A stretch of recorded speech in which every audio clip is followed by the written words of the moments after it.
When we strive to keep God's commandments, the inward man is renewed day by day. Then, even on bad days, we will still keep our own soul, regardless of external conditions. Granted, some inward decisions to care for and keep our souls occur in otherwise uneventful times, as with the prodigal son. He had fed the swine day by day, finally experiencing a special day when he came to himself.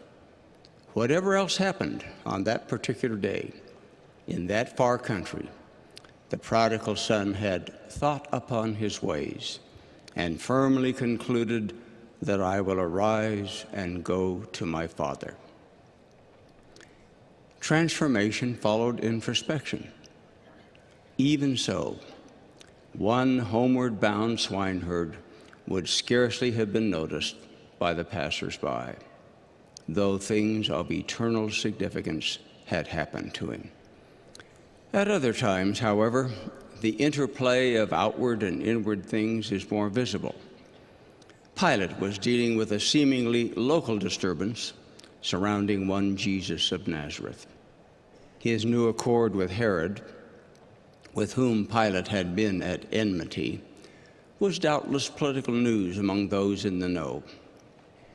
Though ambivalent, he yielded to a conditioned crowd, amnestying Barabbas instead of Jesus.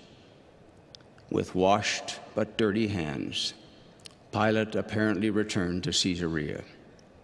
Christ, however, went on to Gethsemane and Calvary, performing the agonizing but emancipating universal atonement, whereby billions and billions would be resurrected. Today, war clouds here and there rain upon the just and the unjust, but Christ's glorious gift of the great resurrection will be showered upon us all. Just as the white caps do not disclose the deep sea changes underway, so in the case of the atonement, things global and eternal in their significance were happening in a small garden and on an obscure hill. The unfoldingness of God's work often proceeds quietly.